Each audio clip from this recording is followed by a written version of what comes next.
परमपिता परमेश्वर से प्रार्थना करते हुए 3 बार ओम का उच्चारण एक साथ करेंगे।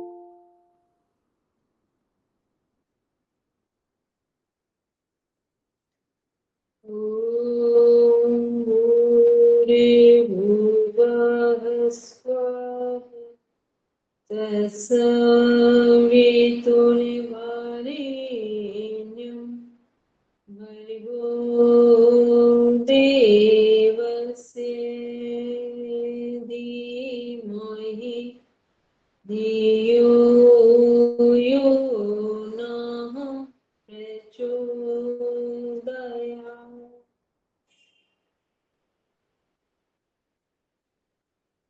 सभी लोग मन ही मन संकल्प को दोहराएंगे।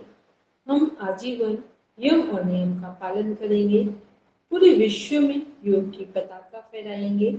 हमारे संकल्प बल दृढ़ता और निर्भयता से भरे हुए हैं, जिनके माध्यम से सकारात्मक दिशा में सब कुछ किया जाना संभव है। इन्हीं भावों के साथ दोनों हथेलियों को आपस में रब करते हुए धीरे से अपने आंखों पर रखेंगे।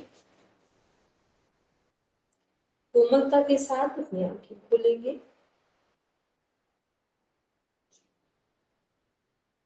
सभी लोग अपना पीडीएफ ओपन करेंगे। किसको किसको याद है कहाँ से पढ़ रहे थे हम लोग?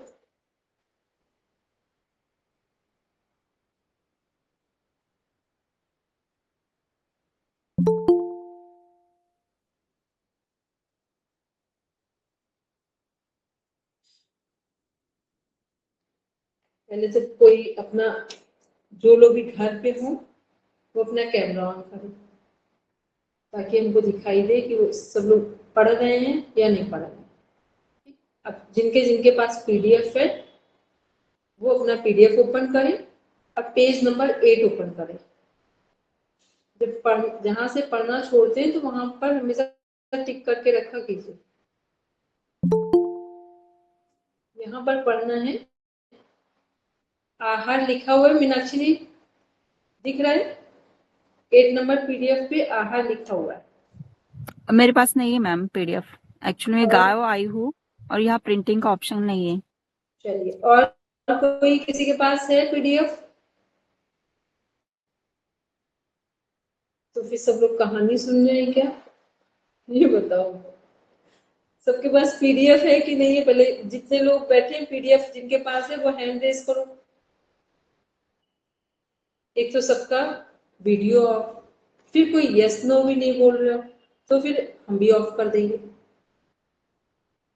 है ना। इतनी न्यूट्रल क्लास का तो कोई मतलब ही नहीं हुआ।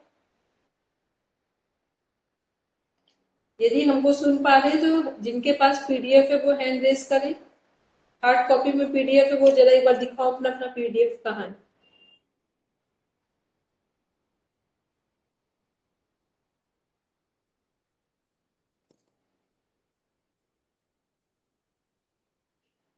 ये तो अपने आप में बहुत पुअर कंडीशन है ना। किसी का ना तो वीडियो ऑफ है ना कोई वॉइस है, इसको क्या माने, इतनी पैसिव मोड की क्लास। तो फिर अब सबका एक टास्क है, कल अपना हार्ड कॉपी पे सब सिलेबस लेके बैठेंगे, तब हम कल क्लास को आगे लेंगे। ठीक है, ऐसी क्लास का कोई मतलब नहीं है जहाँ पे कोई रिस्पॉन्ड नहीं। और आज कोई मतलब ये 10-11 लोग हैं, चलो मीनाक्षी जी गांव में है कोई बात नहीं, बाकी ना किसी के पास पीडीएफ है, ना कोई रिप्लाई कर रहा है, ना कोई हैंड रेज कर रहा है। नीतू जी इतनी देर में सुन पाए आप लोग? मैम थोड़ा सा नेटवर्क का इश्यू है, वो तो बारिश के कारण। पीडीएफ तो है मैम, ये रहे notes बस मैम। ऑफ कर रहे थे क्लास को, बिल्कुल जस्ट ऑफ कर रहे थे क्लास। चलिए पढ़िए आहर से, आहर जहां से कल छोड़ा था वहां से पढ़िए। और जितने लोग यहाँ बैठे हैं अब कल से वही क्लास अटेंड करेंगे जो अपना पीडीएफ लेकर बैठे। ठीक है, बाई चांस सबके पास प्रॉब्लम होती है, लेकिन ऐसा तो नहीं है कि आप कह दो कि हर समय प्रॉब्लम हो, ना वीडियो ऑन करते ना पीडीएफ के लिए पूछे, कोई हैंड रेस कर रहा है। चलिए पढ़े, मिल गया पेज नंबर 8 में आहर पढ़ रहे हैं। देखा साइड में लिखा हुआ आहर, पेज नंबर 8 में।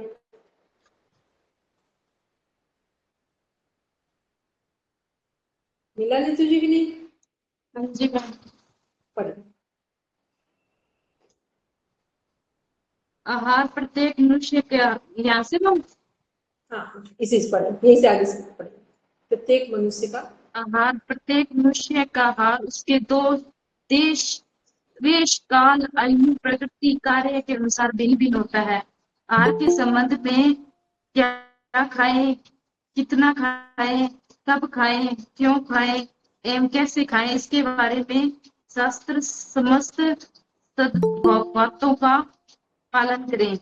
आयुर्वेदिक सिद्धांत के अनुसार प्रकृति विद्रुत आहार वात, पित्त, कफ, इन दोषों और रस, रिक्त आदि धातुओं का स्वेद स्वेद मूत्रा श्वेत मूत्र आदि, आदि श्वेत मलों को मूत्र आदि, उपधातुओं तथा स्रोत एक श्वेत विशेष मूत्र आदि मलों एवं उपधातुओं तथा स्रोतस विशेष को दूषित करते हैं। करती हैं।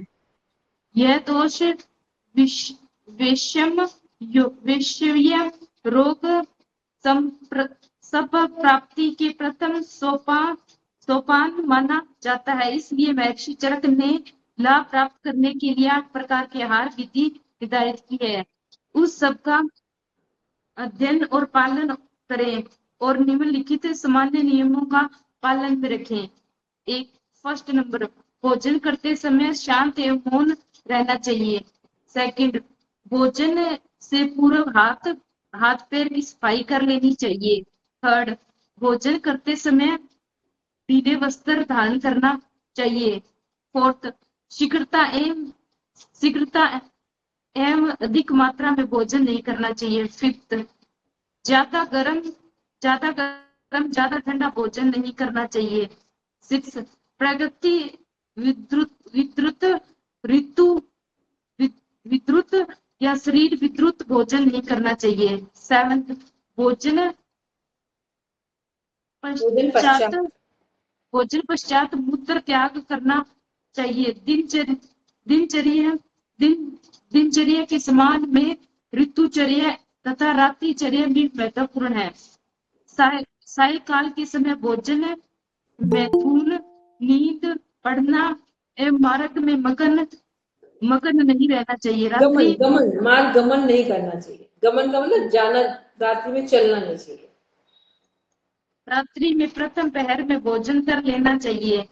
संध्या काल में वस्त्र ढीले एवं विस्तृत, स्वच्छ एवं आरामदायक होने चाहिए।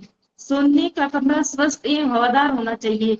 सोने से पूर्वक ईश्वर ध्यान अवश्य करना चाहिए।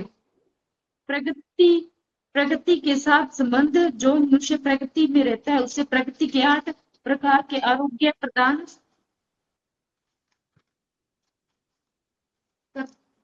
करते हैं।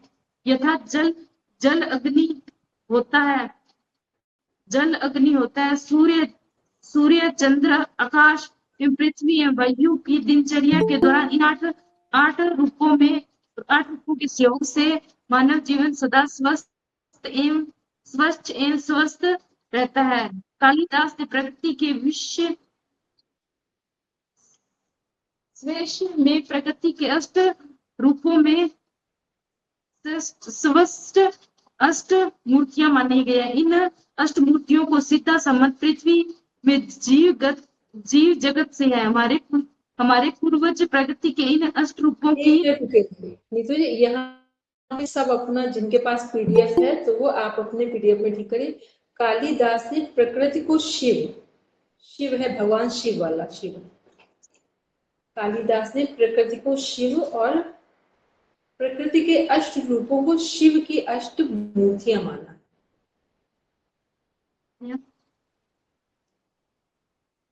हमारे पूर्वज प्रकृति के इन अष्ट रूपों को आराधना एवं उपासना करते हैं।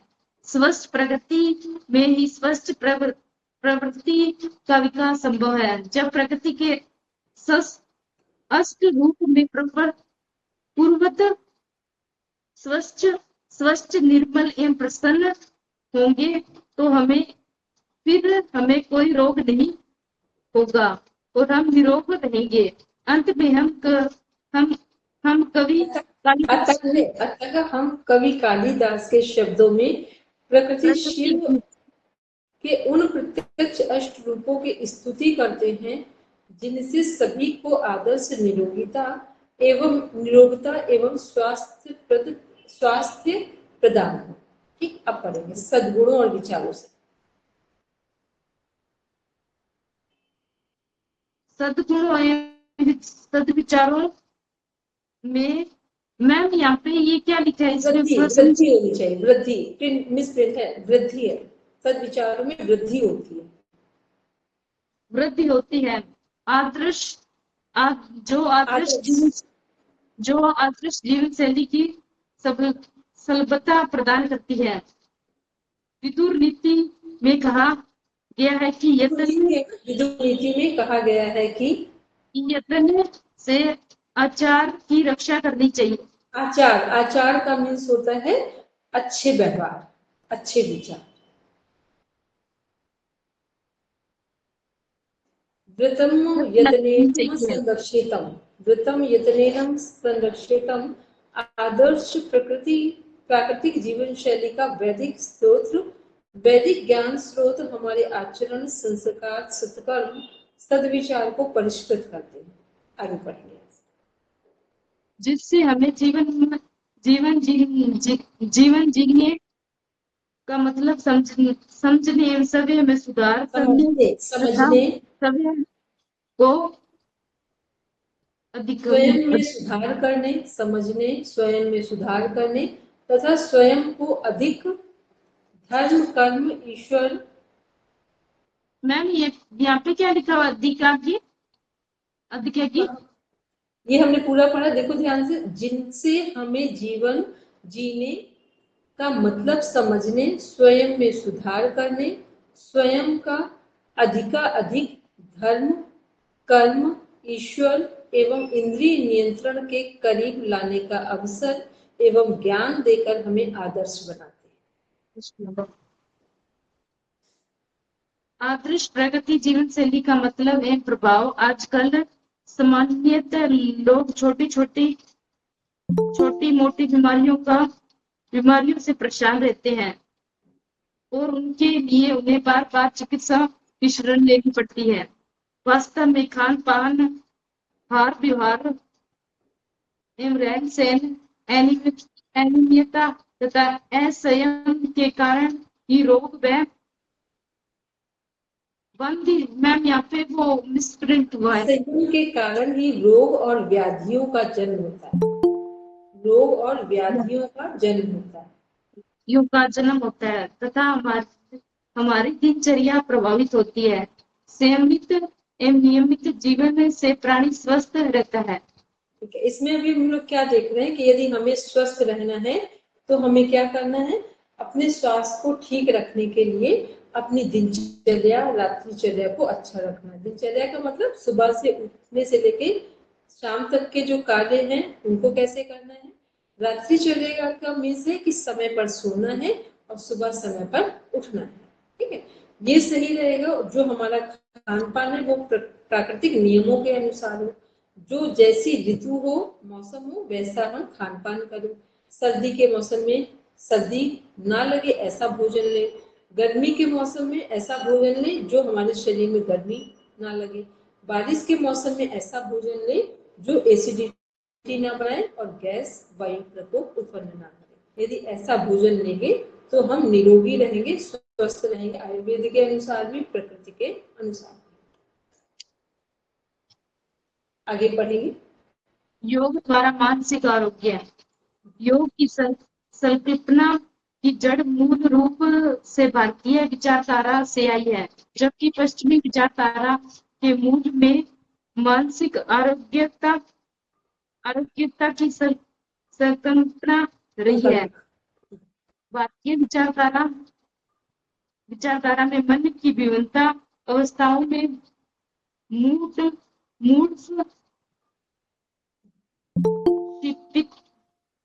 ये मैम क्या लिखा है इसके आगे? स्प्लिट हुआ है। इसमें है भारतीय विचारधारा में मन की विभिन्न अवस्थाओं मूढ़, क्षिप्त, विक्षिप्त, एकाग्र, निरुद्ध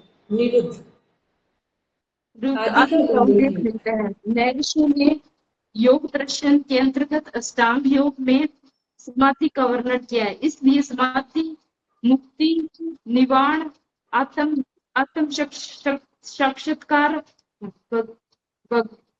भगवत प्राप्ति की अवस्था में व्यक्ति मानसिक रूप से आरोग्यता प्राप्त करता है। भारतीय विचारधारा में स्वस्थ मन के लिए विभिन्न साधन बताने पर भी मानसिक आरोग्यता जैसी स्वतंत्र संकल्पना भारतीय विचारधारा में नया आने का कारण यह है कि भारतीय विचारधारा में व्यक्तित्व में सदैव समग्र रूप से दिया गया है, न कि उनके विभिन्न पहलुओं पर अलग अलग रूप में विचार किया गया है। योग शब्द जिस धातु से निष्पन्न हुआ है वह पाणिनीय व्याकरण अनुसार। चलो इस लाइन को हम पढ़ते हैं क्योंकि थोड़ा संस्कृत में है। इसको ऊपर से देखिए। जैसे भारतीय विचारधारा में स्वस्थ मन के लिए विभिन्न साधन बताने पर भी मानसिक आरोग्यता जैसी स्वतंत्र संकल्पना भारतीय विचारधारा में न आने का कारण यह है कि भारतीय विचारधारा में व्यक्तित्व को सदैव समग्र रूप में लिया गया है, न कि उसके विभिन्न पहलुओं पर अलग अलग रूप से विचार किया गया है। योग शब्द जिस धातु से निष्पन्न हुआ है वह पाणिनि व्याकरण अनुसार दिवादी, युधादि एवं चुरादि तीनों गणों से प्राप्त होता है। युज समानो दिवादी गण, युज संयमने चुरादी गण, युजिर योगे युधादि गण। युज धातु से व्युत्पन्न होने वाला योग भी पुल्लिंग में प्रयुक्त होने पर समाधि अर्थ का वाचक है, परंतु नपुंसक लिंग में प्रयुक्त होने पर योग शास्त्र रूप अर्थ का ज्ञापक है। महर्षि व्यास ने भी योग का अर्थ समाधि बताया है। इस प्रकार गण भेद से योग शब्द के प्रमुख अर्थ समाधि, संयोग, संयमन होता है। ये मतलब है कि स्वास्थ्य की संकल्पना में जो महर्षि पतंजलि हैं और व्यास जी हैं, इन लोगों ने भी अपना अपना सिद्धांत दिया है। तो महर्षि पतंजलि ने मनुष्य के मानसिक स्वास्थ्य में क्या बताया है कि 5 अवस्थाएं हैं। क्षुप्तावस्था, मूढ़ावस्था, विक्षिप्तावस्था, एकाग्रावस्था और निरुद्धावस्था। ये 5 अवस्थाएं व्यक्ति की मानसिक स्थिति का परिचायक है। फिर व्यास जी कह रहे हैं कि व्यक्ति को अगर स्वस्थ रहना है तो उसे क्या करना है, मन पर संयम करना है और समाधि की प्राप्ति करनी है। मन पर संयम करके समाधि की प्राप्ति का मीन्स हुआ कि मोक्ष की प्राप्ति करना। तो जो व्यक्ति मोक्ष की प्राप्ति के अनुसार कर्म करेगा वो व्यक्ति क्या होगा, स्वस्थ। ठीक है। अभी हम लोगों को मोक्ष से तो कुछ लेना देना नहीं, बस ये लगता है कैसे भी करके केवल हम सफल हो जाएं। तो हर व्यक्ति यही सोच रहा है हम सफल हो जाए, हम सफल हो जाए, कुछ भी करके हो जाए, मेहनत करके नहीं, कुछ भी करके। मेहनत करना तो बड़ा तकलीफ वाला काम लगता है। तो ये क्या है, जब हम कुछ भी करके सफल होने का प्लान करते हैं तो ये सब हमारे अंदर मनोरोग उत्पन्न कर देते हैं। ठीक है। मनोरोग क्यों उत्पन्न हो रहा है? हर व्यक्ति शॉर्टकट जाना चाह रहा है, या तो इतना काम करना चाह रहे हैं कि भोजन और नींद को डिस्टर्ब कर रहा है, तो ये सब मनोरोगों का कारण बन रहा है। तो इसलिए मन पर संयम चाहिए। सबसे पहले मन पर एक कंट्रोल चाहिए कि हम ऐसा काम करें, ऐसी दिनचर्या हो जो हमारे पूरे दिन को, रात्रि को ठीक रखे, विचार सही रखे, ताकि हमारा शरीर स्वस्थ रहे। अब देखते हैं विष्णु पुराण के अनुसार पढ़ेंगे। विष्णु पुराण के अनुसार जीवात्मा तथा परमात्मा का पूर्णतः मिलन ही योग में अद्वैतानुभूति योग कहलाता है। अद्वैतन योग है। विष्णु पुराण के अनुसार आत्म आत्म आत्मज्ञान की विष्णु पुराण के अनुसार आत्मज्ञान के प्रयत्न भूत यम नियम आदि की अपेक्षा रखने वाली मन की विशिष्ट गति है। उसका ब्रह्म के साथ संयोग होना भी योग के प्रयत्न भूत यम नियम आदि की अपेक्षा रखने वाली है। मन की विशिष्ट गति उसका ब्रह्म के साथ संयोग होना भी योग है। मैम संस्कृत वाला पढ़ता हूँ, संस्कृत नहीं आती।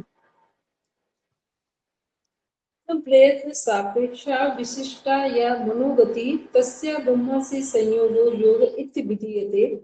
आत्म प्रयत्न सापेक्षा विशिष्टा या मनोगति तस्य ब्रह्मसि संयोगो योग इति विधीयते। रिपीट किया गया। चलिए पढ़ेंगे।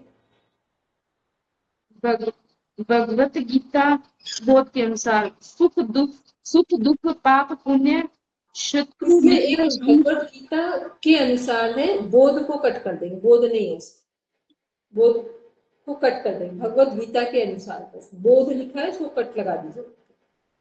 भगवत गीता के अनुसार सुख दुख पाप पुण्य शत्रु मित्र शीत उष्ण आदि द्वंद्वों के अतीत से मुक्त होकर स्वस्थ समभाव से व्यवहार करना ही योग है। श्री भगवत गीता के अनुसार योग क्या है?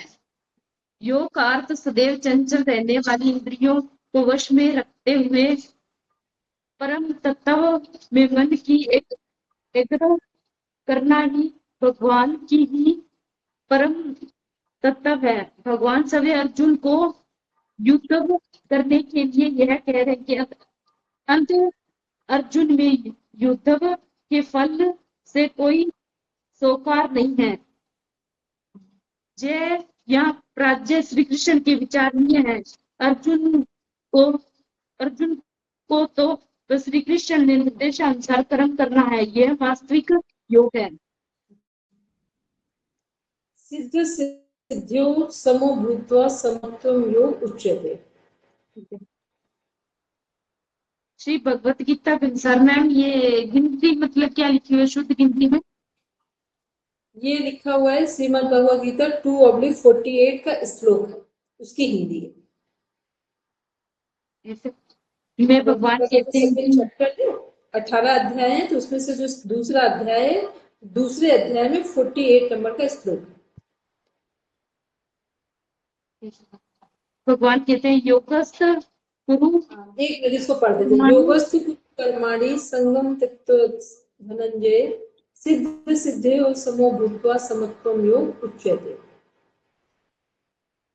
हे धनंजय तुम आसक्त को त्याग कर तथा आसक्ति को त्याग कर असिद्धित में समान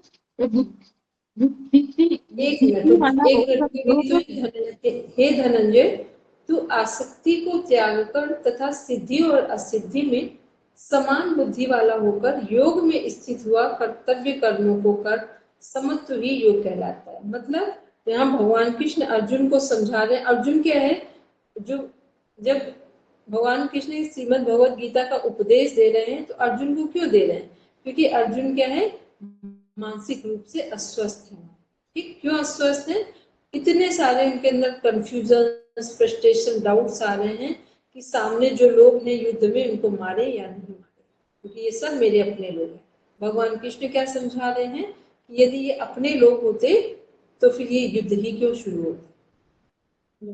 ठीक, तो अर्जुन को वो पूरी तरह मेंटली प्रिपेयर कर रहे हैं कि सिद्धि और असिद्धि, सफलता असफलता, इन सब में अपनी बुद्धि को स्थिर करो, सहज करो और अपने कर्तव्य कर्म को करके योग में उपलब्ध हो। ठीक है, तो हम लोग अपने जीवन में क्या करना है कि अपने सभी कर्मों को समझदारी से करना है और फिर अपने मन में शांति लाना है।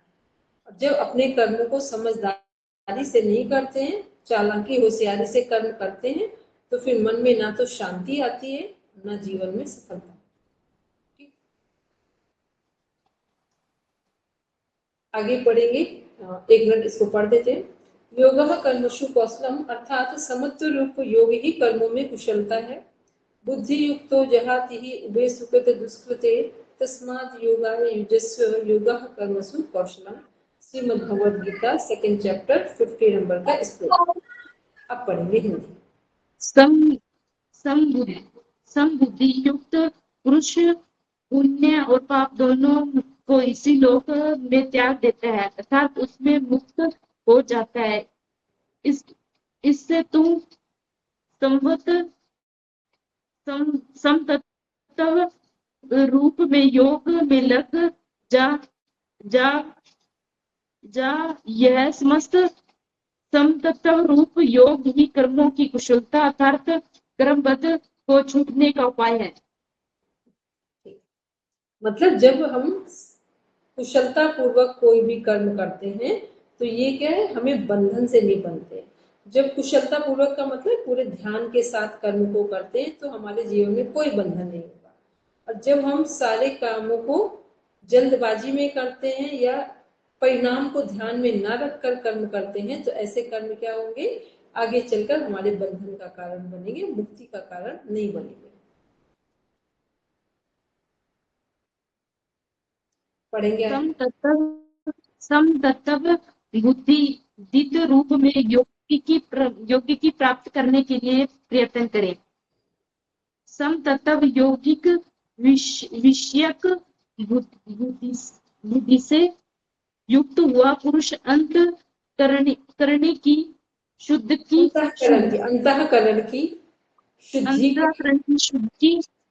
के ज्ञान प्राप्ति के द्वारा ही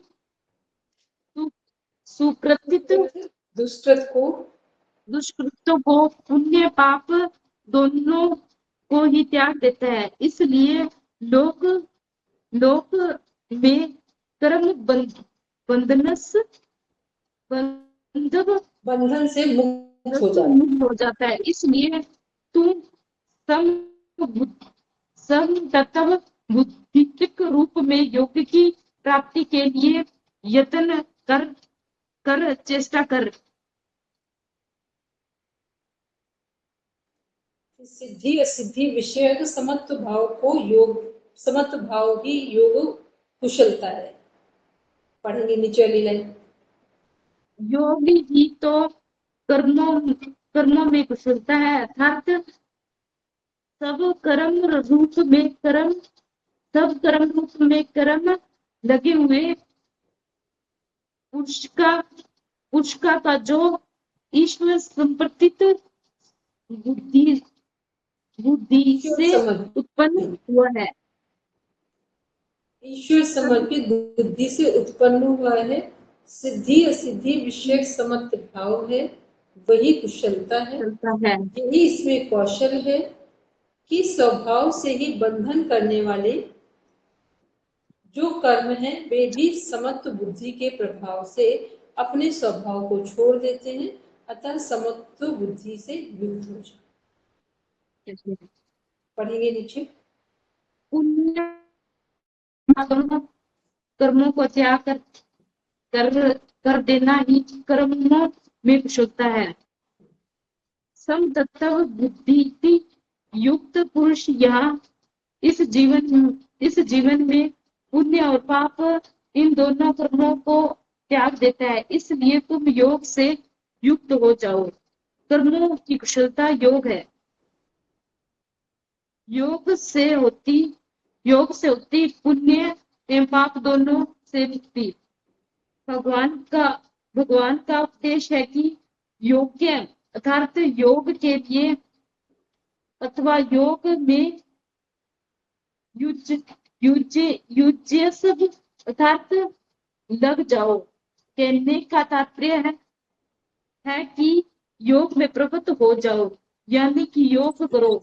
अब प्रश्न यह है कि योग क्यों करें? योग बुद्धिमान व्यक्ति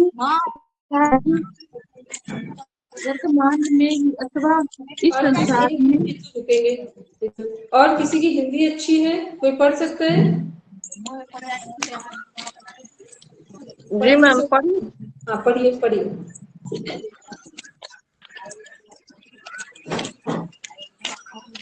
योग योग से होती है पुण्य एवं पाप दोनों से मुक्ति।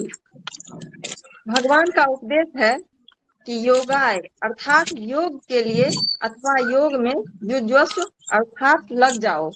कहने का तात्पर्य है कि योग में प्रवृत्त हो जाओ, यानी कि योग करो। अब प्रश्न यह है कि क्यों करें योग? बुद्धिमान व्यक्ति अर्थात योगी वर्तमान में ही अथवा इस संसार में ही सुकृत एवं दुष्कृत अर्थात पुण्य एवं पाप से मुक्त हो जाता है। गीता में मैम योगा इसका समता माइक फुल साउंड आ रही है, समझ नहीं आ रहा। क्या चीज? एक मिनट। किसी का माइक फुल है मैम। एक मधु जी माइक म्यूट कीजिए। मधु जी माइक म्यूट कीजिए। हाँ अब बोलिए।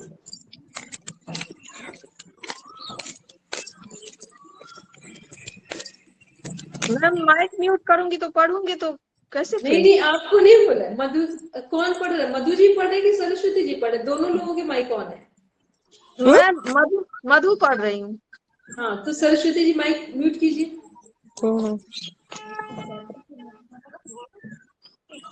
सरस्वती जी मेरी आवाज सुन पा रहे हैं? माइक म्यूट कीजिए।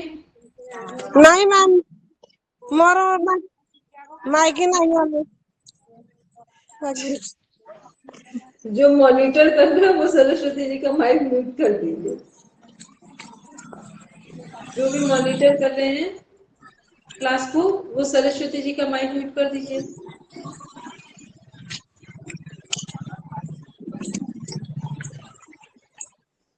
आज ऐसा लग रहा है जैसे आंधी पानी के उसमें सबके दिमाग में भी आंधी और पानी आ चुका है।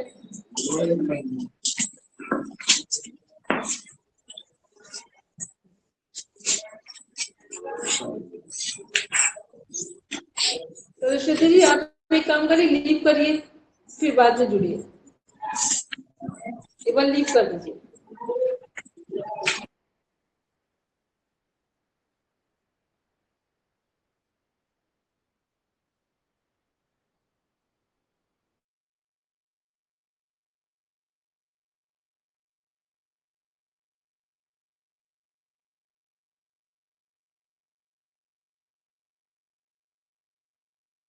अब पढ़िए मधु जी। मधु जी। गीता में योग समता सामर्थ्य एवं समाधि, मुख्यतः समाधि ही योग है।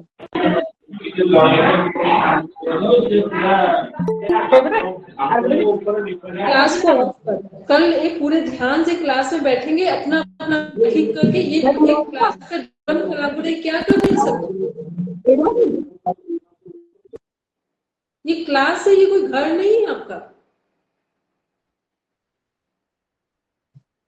ना कुछ समझ रहे हैं, ना कुछ कोई पढ़ रहा है, ना खुद पढ़ रहे हैं। कोई पढ़ रहा है तो उसको सुनने में भी डिस्टर्बेंसेस कर रहे हैं।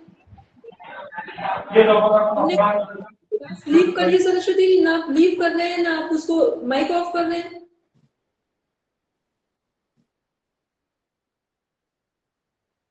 पढ़िए मधु जी। गीता में योग शब्द के 3 अर्थ हैं।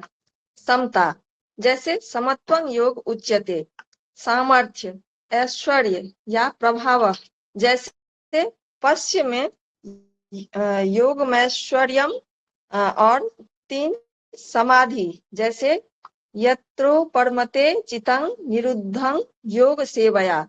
यद्यपि गीता में योग का अर्थ मुख्य रूप से समता ही है, तथापि योग शब्द के अंतर्गत तीनों ही अर्थ स्वीकार्य हैं।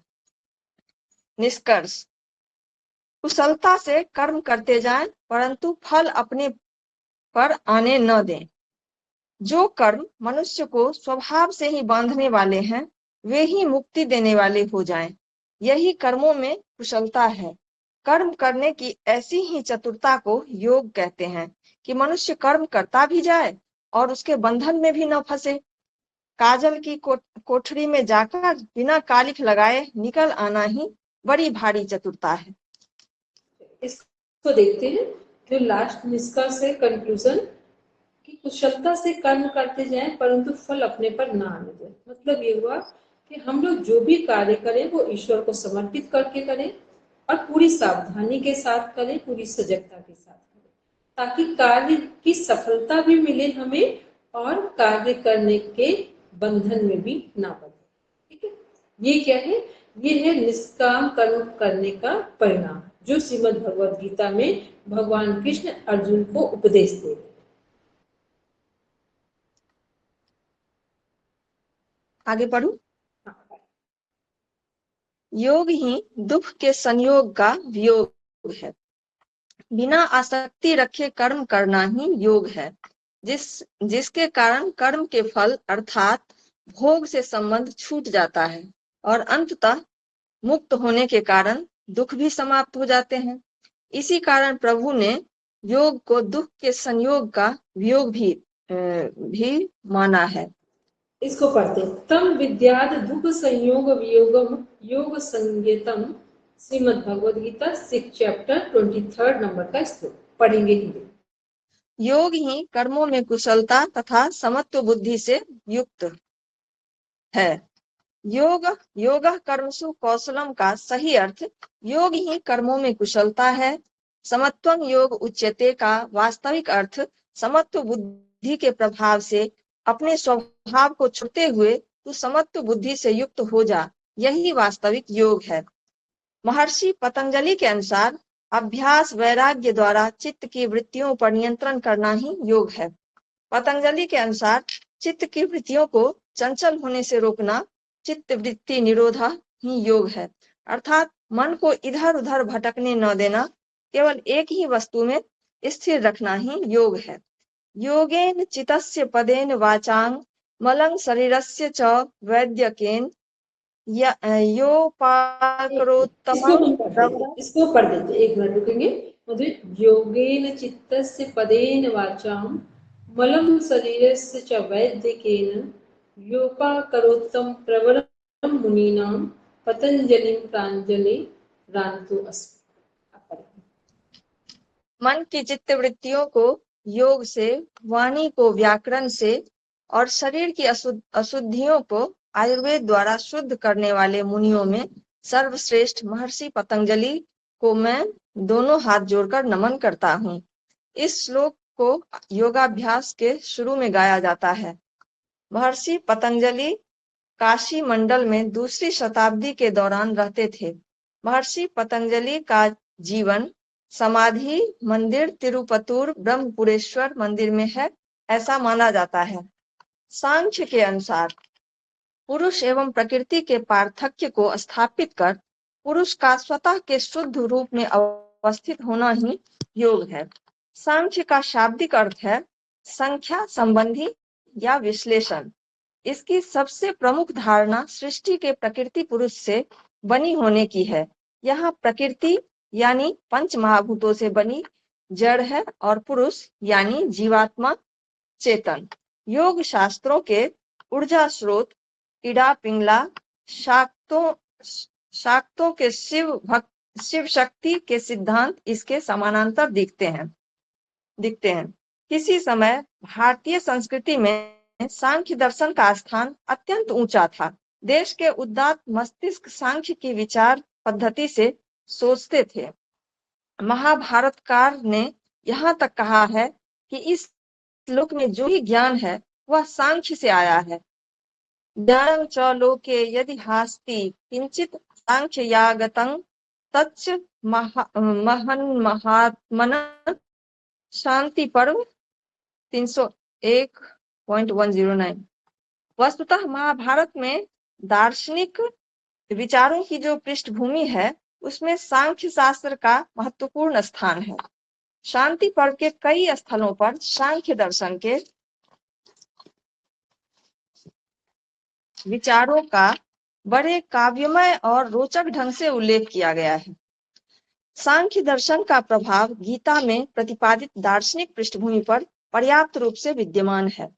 इसकी लोकप्रियता का कारण एक यह अवश्य रहा है कि इस दर्शन ने जीवन में दिखाई पड़ने वाले वैषम्य का समाधान त्रिगुणात्मक प्रकृति की सर्व कारण रूप में प्रतिष्ठा करके बड़े सुंदर ढंग से किया। सांख्याचार्यों के इस प्रकृति कारणवाद का महान गुण यह है कि पृथक पृथक धर्म वाले सत, रजस तथा तमस तत्वों के आधार पर जगत की विषमता का किया गया समाधान बड़ा बुद्धिगम्य प्रतीत होता है। किसी लौकिक समस्या को ईश्वर का नियम न मानकर इन प्रकृतियों के तालमेल बिगड़ने और जीवों के पुरुषार्थ न करने को कारण बताया गया है। यानी सांख्य दर्शन की सबसे बड़ी महानता यह है कि इसमें सृष्टि की उत्पत्ति भगवान के द्वारा नहीं मानी गई है, बल्कि इसे एक विकासात्मक प्रक्रिया के रूप में समझा गया है और माना गया है कि सृष्टि अनेक अनेक अवस्थाओं से होकर गुजरने के बाद अपने वर्तमान स्वरूप को प्राप्त हुई है। कपिलाचार्य को कई अनिश्वरवादी मानते हैं, पर भगवत गीता और सत्यार्थ प्रकाश जैसे ग्रंथों में इस धारणा का निषेध किया गया है। आगे पढ़ो। इसको यहीं पर रखिए। हाँ, अब इसमें बस एक देख लेते, एक कॉन्सेप्ट को समझ लेते। जो सांख्य दर्शन है या जितने भी योग में कहीं पर भी हम लोग कोई भी योग हो, सांख्य हो, योग दर्शन हो, अदर कोई योग में पढ़े, तो सब में जो प्रकृति है, जो कुछ हमें दिखाई देता है वो किसमें दिखता है? प्रकृति में, नेचर में। और जिसके द्वारा देखा जाता है वो क्या है? वो है आत्मा। मतलब देख, हमारे शरीर के अंदर आत्मा है, तो जिससे हम संसार को देखते हैं वो किसके द्वारा देखते हैं? आत्मा के द्वारा। और जो कुछ दिख रहा है वो सब क्या? प्रकृति के अंदर है। तो जो दिख रहा है वो प्रकृति है, जिससे देखा जाता है प्रकृति को वो सब आत्मा है, पुरुष है। फिर इसमें एक और कॉन्सेप्ट है कि जो प्रकृति है वो 3 गुणों से बनी है। कौन कौन से? सतोगुण, रजोगुण और तमोगुण से। तीनों गुण हमारे दिनचर्या में भी शामिल है। सुबह का समय सतोगुण होता है हमारे व्यक्तित्व में। दोपहर का समय जितना जितना शुरू होता है सूर्योदय के बाद का, वो क्या है? रजोगुण। सूर्यास्त के बाद क्या शुरू होता है? तमोगुण। मतलब जो नींद से संबंधित समय है वो तमोगुण में, जो कार्य से संबंधित है वो रजोगुण में, जो साधना से संबंधित है, योग से, जब तक से, वो है हमारा सतोगुण से संबंधित। तो तीनों ही गुण क्या है? प्रकृति में समाहित हैं। और इन 3 गुणों से मिलकर ही प्रकृति बनी है। ये 3 गुण ही पूरे यूनिवर्स में देखे जा सकते हैं। और तीनों गुणों को देखने वाला पुरुष या आत्मा, जो हमारी आत्मा है, उसके द्वारा ही प्रकृति को देखा जाता है। अब हम लोग कल इसके आगे कंप्लीट करेंगे। सांख्य के प्रमुख सिद्धांत, पेज नंबर है हम लोगों का ये 13। यहाँ से पढ़ेंगे। ठीक है, चलिए सब बैठेंगे शांति पाठ के लिए।